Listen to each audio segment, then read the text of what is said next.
Imagine a budget that not only gets all of your bills paid, but leaves room for the things that truly bring you joy. Sounds amazing, right? It's called the joyful spending formula. It's a game changer for anyone who wants to take control of their finances, but also wants to indulge in the things that truly make life sweet. Hi, everybody. My name is Sarah. Thank you so much for joining me today. If you don't know me, I'm the owner of frozenpennies.com. I'm a financial coach, and as a family, we are debt-free. The joyful spending formula was something that I created because I was finding that not only do people want to save for retirement and get out of debt and do all of the things, pay the bills, have a nice home, but they also want to be able to have some fun. They want to bring the things into their lives that truly bring them joy. I'm going to go into detail later on exactly how these things work, but here's the simple overall picture. 60% of your take-home income goes to things like housing, utilities, and groceries. 20% is set aside for savings, investment, and debt payoff. 10% goes to giving, which brings me so much joy. Whether it's your local church that you belong to, or the youth commission for your town, or even the Save the Pets Foundation. And the last 10% is all about fun. It's about the things that you truly love, the things that bring you joy, and the things that you're passionate about. Now, the breakdown of this doesn't sound like a whole bunch of money that's geared toward fun. However, depending on how you work the rest of the percentages on this, you might actually be able to add a little bit more money for fun. And we'll get into exactly how to do that later on. Now let's go over exactly what that 60% entails. Before I get into breaking down each of these individual percentages, I wanted to give you a real life example using real numbers. So I've got some notes here. If you are bringing in $3,000 a month, this is how it would break down. Essential and lifestyle needs, 60% of $3,000 is $1,800. Financial goals, 20% of $3,000 is $600. Giving and self-improvement, 10% of $3,000 is $300. And then your wants and your fun money would be 10%, another $300.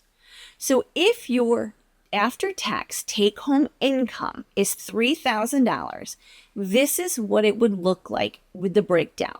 So the 60% would be your lifestyle needs. This would include housing, utilities, groceries, insurances, healthcare, medications, transportation, basic clothing needs, and childcare. Now, it's very important to pay close attention to the housing percentage because that should not exceed 25 to 30% of your total income. So if you are making $4,000 a month, then 25% your housing should not exceed $1,000 a month. I know in this economy, the way it is, that's really difficult to get to, that 25 to 30%, but it's truly important if you want to have a well-balanced budget. Speaking of budgets, this is my free printable downloadable planner. It's fantastic, and I will leave a link in the description for you below so you can pick it up, download it, and print it off and get that budget started on the right foot. Now let's talk about that 20% financial goals. Now this could be a little bit flexible because this includes savings, investing, and debt payoff. Now I'm a firm believer in paying off debt. However, it might feel a little small to just only have 20% of that going to debt. 20% is only $600 a month. If you need to temporarily move these numbers around through the next 3 suggestions or 2 suggestions, I might encourage you to do so to get that debt paid off. Because the faster you get your debt paid off, the more joy you will have in your life. And this is the joyful spending formula. Now, this 10% giving category will include everything from making donations to your favorite charities, giving your tithe at church, gifts for family and friends, including holidays. That's kind of important here. And we can also include in here books for things like self-improvement and self-development. If you're kind of a nerd like me, I find joy in reading books about self-development and self-improvement. So any kind of educational materials that you can benefit from would go underneath this category. You are almost giving a gift to yourself. And now let's talk about the last 10%, joyful spending. It's where this whole entire budget system comes into play. It's all about the fun money. It's got to be guilt-free, and it's got to be something that just makes you happy. These things could be dining out and entertainment, hobbies, shopping for non-essential items, beauty products and treatments, clothing, whatever it is, as long as you incorporate that into your budget at that 10% mark. Again, that's 10% of your take home. So if your take home income is $3,000 a month, then you get to spend $300 a month on whatever it is that makes your heart happy. It could be books. I could have a $300 budget for books a month. Oh, that would make me so happy. Of course, they'd have to be digital because in my small house, I don't have room for $300 worth of books every single month. So here's where there's math involved, and it gets a little bit tricky. This is applying the formula to your actual income. So after tax take-home income, if that's $3,000 and you've already taken out, say, your 401k contribution or your health insurance payment, then you can take those out of the income brackets, the percentages that we've established already. So your income is $3,000 take home. Your taxes have been paid.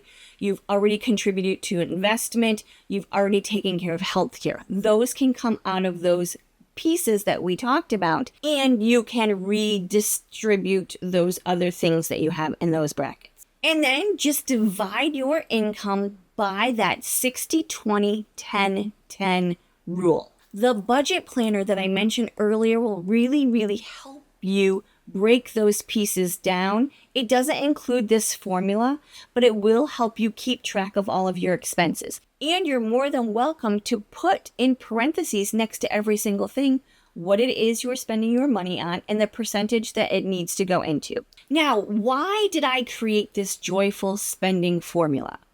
I created it because I know people, especially in the midlife range, where they're tired of gazelle intensity, trying to get out of debt, and they want to enjoy their life.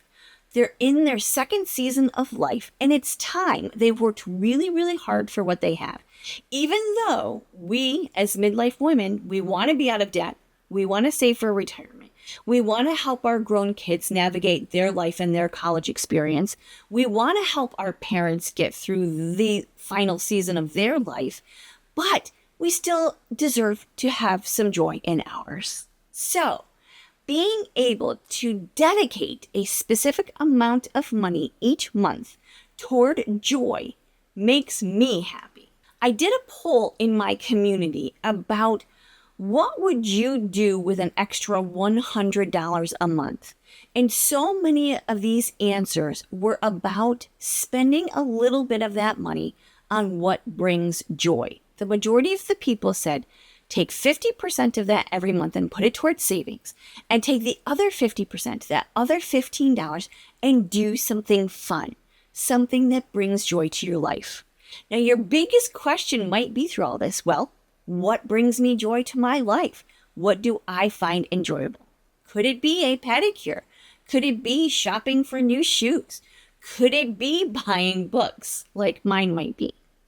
It's up to you to figure out exactly what brings you joy and then navigate this system, this formula, to tweak wherever you need to and able to give yourself a little bit of money at the end of each month for something special.